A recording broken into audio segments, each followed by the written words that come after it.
जम्मू कश्मीर पंचायत ज़िमनी इंतखाबात का ऐलान हो चुका है और जम्मू कश्मीर के chief election commissioner Shailendra Kumar ने जानकारी दी है कि पंचों और सरपंचों के खाली पड़े हुए ओहदों के लिए 5 मार्च से इंतखाब कराए जाएंगे। रिपोर्ट देखिए।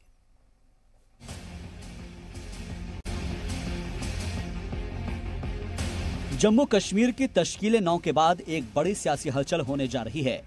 इलेक्शन कमीशन ने यूनियन टेरिटरी में खाली पड़े पंच सरपंच के ओहदों पर ज़िमनी इंतखाब कराने के लिए नोटिफिकेशन जारी किया है। ये इंतखाब 8 मरहलों में कराए जाएंगे। पहले मरहले की वोटिंग 5 मार्च को होगी, जबकि आखिरी मरहले की वोटिंग 20 मार्च को कराई जाएगी। जम्मू कश्मीर के chief election commissioner Shailendra Kumar ने जानकारी दी कि आज से उन सभी मकामात पर इंतखाबी ज़ाब्ता अखलाक नाफिज हो जाएंगी जहां इंतखाब हो रहे हैं। Schedule of elections, there will be 8 phases of elections. For Jammu division it is 4 phases, for Kashmir division it is 8 phases. पहले मरहले के लिए 5 मार्च को वोटिंग कराई जाएगी, वहीं दूसरे मरहले के लिए 7 मार्च, तीसरे मरहले के लिए 9 मार्च, चौथे मरहले के लिए 12 मार्च, पांचवें मरहले के लिए 14 मार्च, छठे मरहले के लिए 16 मार्च, सातवें मरहले के लिए 18 मार्च और 8वें मरहले के लिए 20 मार्च को वोटिंग कराई जाएगी। वाज़ेह रहे कि जम्मू में 4 ही मरहलों में इंतखाब करा लिए जाएंगे। The first notification for the first phase would be issued on 15th of February, that is day after tomorrow. Last date of making nomination for the first phase would be 22nd February.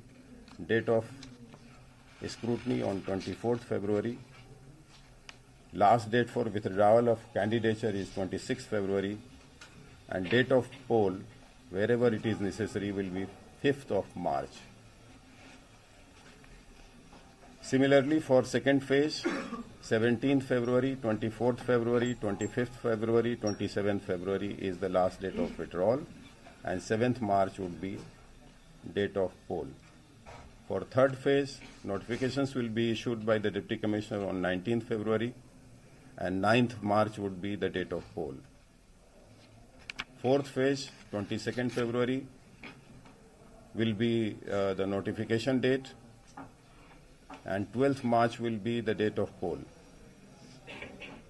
Fifth phase would be starting from 24th of February, and the voting will take place on 14th of March.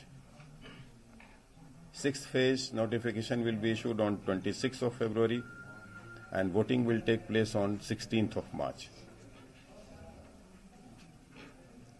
On 28th of February, 7th phase election notification will be issued by the concerned Deputy Commissioner, and 18th March will be the date of poll. Last phase notification will be issued on 29th of February, and voting will take place on 20th of March.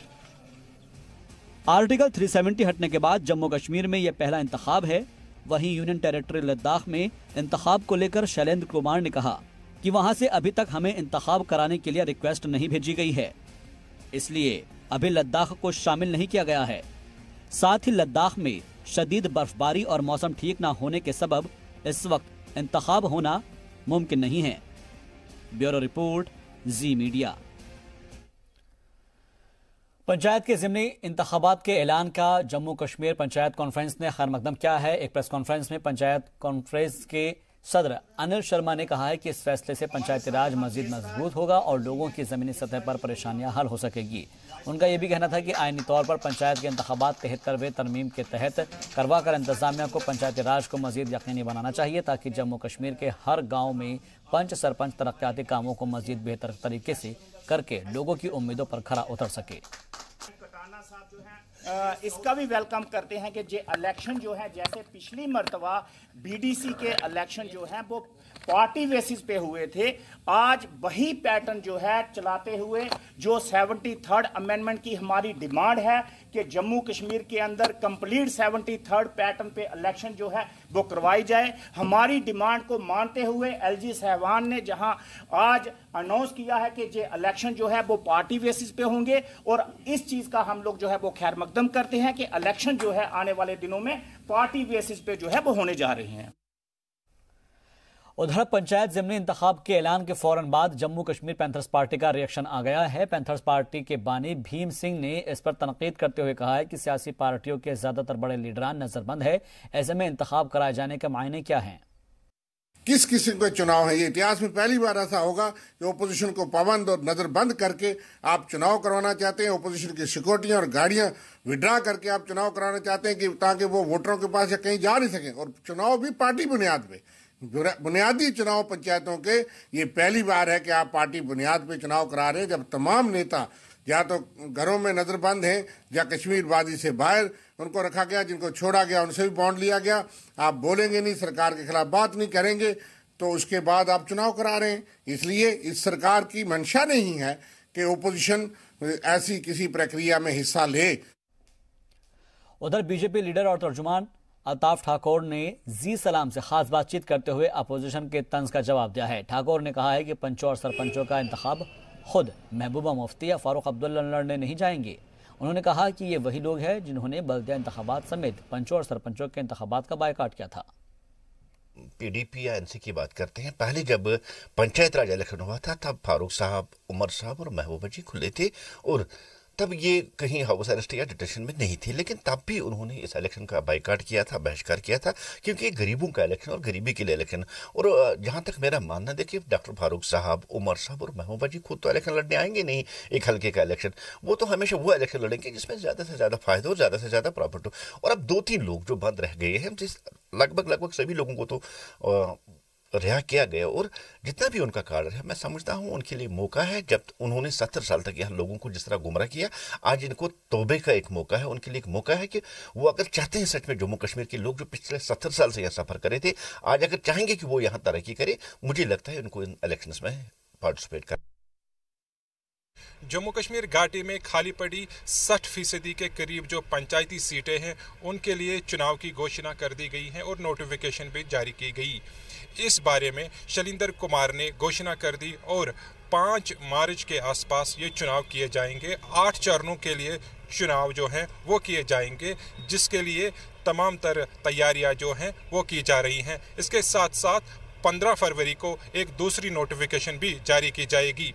वही गौरतलब बात है कि जम्मू कश्मीर के जो दिग्गज नेता हैं वो लगातार हिरासत में बंद हैं। ऐसे में ये चुनाव कितने सफल होंगे वो देखने वाली बात होगी। कैमरामैन अशरफ के साथ फारूक वानी, जी मीडिया, श्रीनगर। जम्मू कश्मीर से आर्टिकल 370 हटाए जाने के बाद जमीनी हकीकत का जायजा लेने के लिए 25 मुल्कों के गैर मुल्की सफीरों का ग्रुप अपना कश्मीर दौरा खत्म करने के बाद दूसरे दिन जम्मू पहुंचा। गैर मुल्की सफीरों ने जम्मू कश्मीर हाई कोर्ट जाकर चीफ जस्टिस गीता मित्तल से मुलाकात की। उसके बाद उन्होंने जम्मू के hotel Radisson Blu, LG Girish Chandra Murmu, DGP Dilbag Singh और हाई लेवल ऑफिसर्स से मुलाकात की।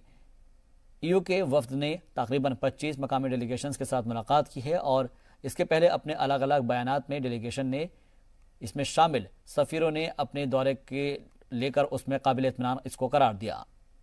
जनूबी कश्मीर के अनंतनाग से एमपी और नेशनल कॉन्फ्रेंस के लीडर हसनैन मसूदी का कहना है कि मरकजी हुकूमत की जानिब से लोगों के लिए चलाई जा रही स्कीम्स का फायदा उन तक नहीं पहुंच पा रहा है।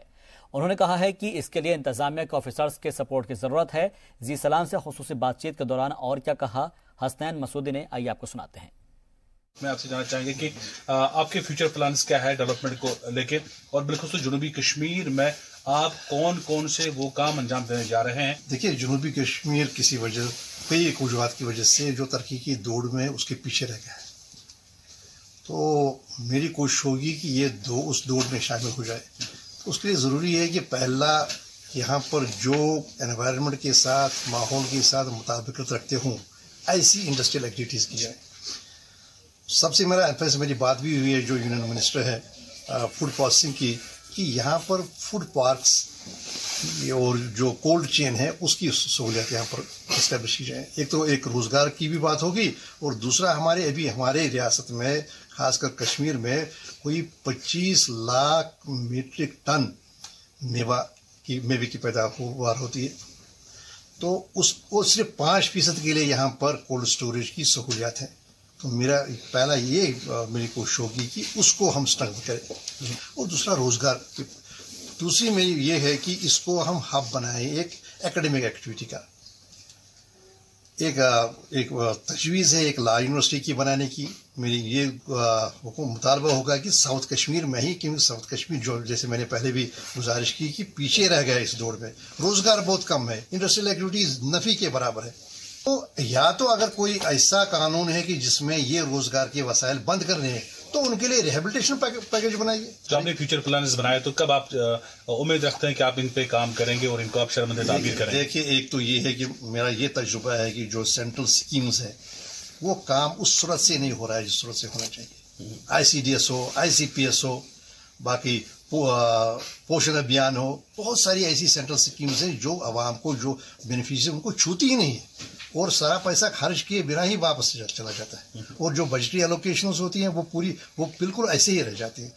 उस पर मुझे लगता है कि अगर हमें ताउन होगा डिस्ट्रिक्ट एडमिनिस्ट्रेशन का, और डी साहब ने भी यहाँ पर कलमदान संभाला है, उनसे हमें तवक्को है ज़्यादा कोऑपरेशन की, वो कोऑपरेशन हो जाए तो ताकि इसका बेनिफिट आवाम तक पहुँचे, वो जो नहीं पहुँच रहा है आज की तारीख में। तो मुझे लगता है कि बजट इजलास के जो भी 2 अप्रैल को ख़त्म हो रहा है उसके बाद ही और सूरत आ जाएगी और हमारी सारी तवज्जो रहेगी जम्मू कश्मीर। शुक्रिया। तो हम चाहते हैं कि शफाफियत लाई जाए और मरकज़ की जानिब से जो रुकुमात मुख्तलिफ स्कीमों के लिए मुख्तस रखे जाते हैं और उनको खर्च किया जाए और गरीब लोगों तक जो मरकज़ी सरकार चाहती है कि फ़ायदा पहुँचाना, वो फ़ायदा गरीब लोगों तक पहुँचे। इन ख्याल का इजहार कर रहे थे नेशनल कॉन्फ्रेंस के लीडर और जनूबी कश्मीर के member parliament justice Husnain Masoodi साहब। आपका बहुत बहुत शुक्रिया। और जी मीडिया के लिए खालिद मुंतजिर, अनंतनाग। युवा कांग्रेस ने जम्मू के त्राब टिल्लो इलाके में लकड़ी के कारखाने में हुई आग के वाकये में 3 फायर ब्रिगेड के जवानों की हुई मौत पर गहरे रंजो गम का इजहार किया है। और एक प्रेस कॉन्फ्रेंस में युवा कांग्रेस के रुकन ने इस वाकये पर दुख का इजहार करते हुए सरकार से मुतालबा किया है कि वो मुतासर कुनबों के मेंबरान को नौकरी दे। इस मौके पर उन्होंने सरकार से अपील की है कि वो ऐसे कदम उठाए ताकि मुस्तकबिल में इस तरह के वाकयात ना हो। आज का जो हमारा मुद्दा था, युवा कांग्रेस, जो कल एक दुखद घटना तालाब तिल्लो एरिया में हुई है जिसमें हमारे 3 फायर फाइटर्स शहीद हुए हैं, हम एक तो संवेदना प्रकट करना चाहते हैं उन्हीं शोक परिवार की तरफ से, और एडमिनिस्ट्रेशन को बताना चाहते हैं जो हमारे शहीद कल फायर फाइटर्स भाई हुए हैं उनकी घर पे नौकरी दी जाए और उन्हें पूरा खर्चा दिया जाए। और जो जम्मू मेडिकल कॉलेज है सिर्फ नाम का मेडिकल कॉलेज बन के रह गया है, इसकी एक मिसाल कल बख्शीनगर में देखी गई मेडिकल कॉलेज में, जो वो 3 वहाँ पे इंजर्ड हुए थे। मैं चाहता हूँ ऐसा मेडिकल कॉलेज ना होने के ही बराबर है और हम लेफ्टिनेंट गवर्नर श्री मुर्मू जी से आग्रह करना चाहते हैं कि ऐसी वारदातें दोबारा ना हो। और जब भी आप NOC देते हैं किसी भी टिम्बर या किसी भी ऐसी कमर्शियल ऑर्गेनाइजेशन को, वो पूरे उसमें फायर इक्विपमेंट्स हों और उससे ताकि किसी की जान ना जाए। जम्मू कश्मीर के राजौरी जिले में बुध को रिक्रूटमेंट रैली का इनेकाद किया गया। जम्मू कश्मीर पुलिस में दाखिल होने के लिए पहुंचे नौजवानों में खासा जोश देखने को मिला। नौजवान अपने दस्तावेजों के साथ वहां पहुंचे थे। रिक्रूटमेंट रैली के दौरान नौजवान अपनी बारी का इंतजार करते नजर आए। इस रिक्रूटमेंट रैली में शामिल होने के लिए बड़ी तादाद में नौजवान रैली वाले मकाम के पास पहुंचे थे। बता दें कि सरहदी इलाकों की हिफाजत और यहाँ के नौजवानों को रोजगार देने के मकसद से इस तरह की रिक्रूटमेंट रैली मुनाकिद कराई जा रही है, जिसमें मकामी नौजवान बढ़ चढ़ कर हिस्सा ले रहे हैं। भद्रवाह में दफा 370 और 35A के खात्मे और यूनियन टेरिटरी बनने के बाद से मामलाती जिंदगी रफ्ता रफ्ता पटरी पर लौट रही है। 5 अगस्त 2019 से वादी ने जिंदगी के बहुत मुश्किल दिन देखे हैं और इनके तमाम मुश्किल वक्त में हिंदुस्तानी फौज इनके साथ मुस्तैदी के साथ मदद के लिए खड़ी रही और उस मदद में हिफाजत के अलावा हर तरह की जानी और माली मदद में वो शामिल भी रही।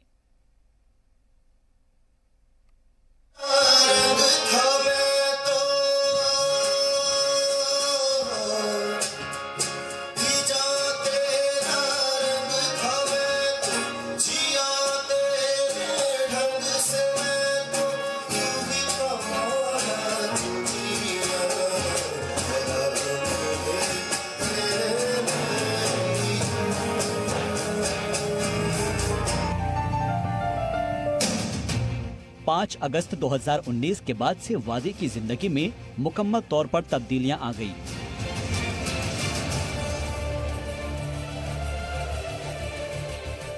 दफा 370 और 35A के खात्मे और यूनियन टेरिटरी बनने के बाद से यहां लोगों की जिंदगी में यकसर तब्दीली आ गई।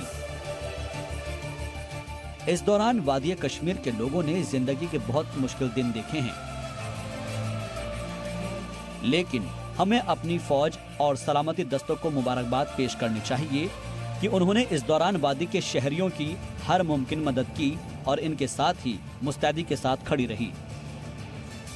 भदरवाह में 4 राष्ट्रीय राइफल्स लोगों की मदद में पेश रही और खास तौर से डोडा के नौजवानों और खवातीन की मदद की। इस मौके पर आर्मी की मौसीकी ग्रुप भदरवाह बैंड ने मकामी नौजवानों को ट्रेनिंग दी और उन्हें मौसीकी के आलात भी दिए।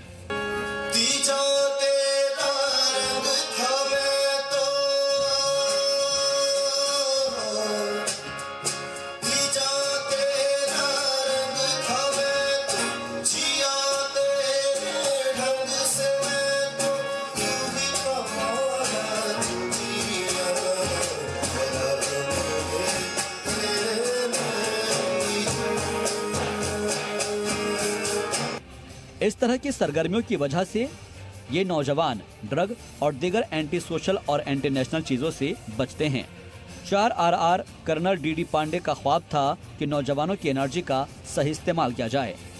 यहाँ पे लड़कियों को वैसे ही कम अपॉर्चुनिटीज़ मिलती हैं। आप हर फील्ड में देख लो, स्टडीज़ में देख लो, कोई कल्चर में देख लो, कहीं पे भी देख लो, स्पोर्ट्स में देख लो, कम अपॉर्चुनिटीज़ मिलती हैं। लेकिन आर्मी के थ्रू कहीं ना कहीं वो गैप जो है वो फिल हो रहा है और लड़कियाँ जो हैं वो भी आगे आ रही हैं। और अगर आगे आएंगे, ऐसे ऐसे प्लेटफॉर्म्स को यूटिलाइज करेंगे तो डेफिनेटली लाइफ में सक्सेसफुल ज़रूर होंगे। भदरवाह के अंदर जितना अभी आर्मी ने काम किया, इतना भी किसी एडमिनिस्ट्रेशन या किसी पॉलिटिकल लीडर ने इतना काम नहीं किया जितना भी आर्मी ने भदरवाह की यूथ के लिए जो काम किया है। अभी मैं बैंड की बात करूं तो अभी 4 साल पहले एक हिडन टैलेंट हिडन के नाम से एक ऑडिशन करवाया था, जहां से कुछ बच्चों को फिनाले तक जो पहुंचे उनको लेकर एक बैंड तैयार कर दिया गया और जिसमें अभी हम भी है।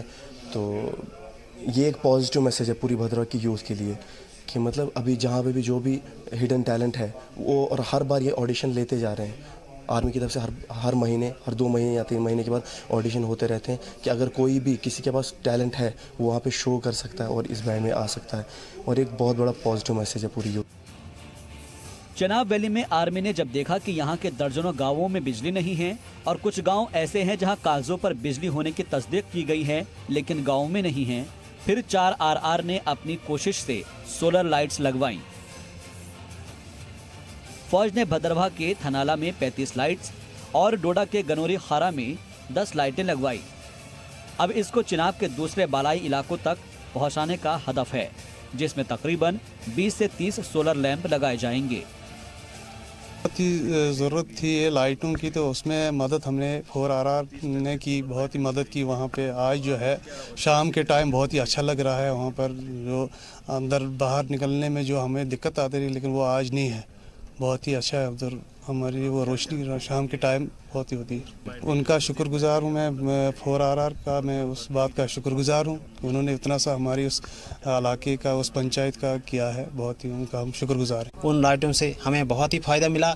हमारे बच्चे बाहर जाते थे, कभी कुत्ते काट जाते थे, कभी कोई हर जानवर रात को चलते थे, लेकिन आज हम खुशी से जा रहे हैं। हमारे जैसे दिन को रोशनी होती है वैसे हमारे को रात को भी रोशनी होती है। और बाकी मैं सीओ साहब का ये भी शुक्रिया अदा करता हूँ कि इसने जो हमारे पदरी गली में मेला लगाया है उसमें भी बहुत लोग खुश हो गए वहाँ, और हर लोगों ने अपने अपने बेकरी भी कराई, वहाँ अपना दिन भी लग गया और इनामा भी दे दिया लोगों को, बच्चों को हौसला अफजाई की है।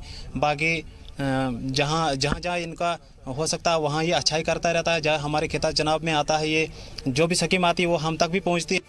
फौज ने नौजवानों के लिए हम आहंगी के तहत एक प्रोजेक्ट शुरू किया है ताकि वो रात में भी जिंदगी का लुत्फ उठा सके, और इसके लिए हम आहंगी के तहत 20 बड़ी लाइट्स डिग्री कॉलेज के ग्राउंड पर जंगी पैमाने पर लगाई गई हैं।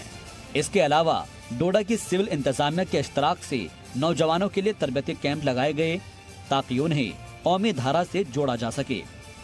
तकरीबन 200 नौजवान को फौज में सिक्योरिटी और दीगर ऑर्गेनाइजेशन की भर्ती के लिए 3 माह की तरबियत दी गई। गरीबों के बच्चे भी निकल गए आगे, अच्छा है, मदद की गवर्नमेंट ने, अच्छा है, सब कुछ ठीक है, खुशी है हमको। जब इन्होंने ट्रेनिंग दी थी उसके बाद वो सिलेक्ट हो गए, तो मैं यही इनका शुक्रिया गुजार करता हूँ कि इन्होंने अपने मतलब मैन तो लगन से उनको सिखाया और वो भर्ती हो गए और हम उस काबिल बन गए। आज हम आपके सामने ये बातें रख सकते हैं। एक अनोखी पहल करते हुए ख्वातीन को बाख्तियार बनाने के लिए हिंदुस्तानी फौज ने डोडा जिले के भद्रवाह के दूरदराज के गांवों में ट्रेनिंग सेंटर शुरू किया। इसमें मकामी खवातीन को अचार बनाने, सिलाई कढ़ाई, बुनाई और इंफॉर्मेशन टेक्नोलॉजी में माहिर बनाया जाएगा ताकि उन्हें भी रोटी रोजी के मौके हासिल हो सके। इस अक़दाम के तौर पर चनाब वैली भद्रवाह के कई गांव की माशी तौर पर कमजोर 75 ख्वातीन को 4 RR बाख्तियार बनाने के लिए तरबियत दे रही है। ख्वातीन ट्रेनिंग के बाद कई किलो अचार बना चुकी है। फौज की इस कोशिश का मकसद ख्वातीन को बाअख्तियार बनाना है। यहाँ पे तो इंडियन आर्मी ने खोला है, उनका हम थैंक्स करेंगे सर। और मतलब यहाँ पे बहुत सारे डोमेन्स है, 4 डोमेन्स है, जैसे पिकल मेकिंग और सर कंप्यूटर और सर टेलरिंग और कनेक्टिंग सर। तो सर इसमें मैं तो कंप्यूटर करती हूँ सर। मुझे तो पहले नहीं लगता था कि मैं इतना कर पाऊँगी सर, अब मुझे लगता है मैं सब कुछ कर पाऊँगी। इंडियन आर्मी का हम बहुत ज़्यादा शुक्रगुजार हैं जिन्होंने हमें ये अपॉर्चुनिटी दी कि हम ये कोर्स कंप्यूटर का कोर्स कर सके हैं। जैसे कि बहुत सारे ज़्यादा मतलब ये घर के बच्चे आते हैं जिनको ये अपॉर्चुनिटी नहीं मिलती है, लेकिन इंडियन आर्मी की तरफ से हमें ये अपॉर्चुनिटी मिल गई है। हम बहुत ज़्यादा शुक्रगुजार हैं इंडियन आर्मी का। Thank you. फौज की इस कोशिश में मकामी लोगों में काफी जोश और खरोश है। फौज की इस कोशिश और कुर्बानी से नौजवानों, ख्वातीन और मकामी लोग काफी खुश हैं। फौज ने गांवों में सोलर लाइट लगवाई हैं, नौजवानों को ट्रेनिंग दी है और साथ ही ख्वातीन को सिलाई कढ़ाई के अलावा बाख्तियार बनाया है। फौज की इस कोशिश की हर जानिब तारीफ की जा रही है। भद्रवाह से जी सलाम के लिए राजा रहबर जमाल की रिपोर्ट।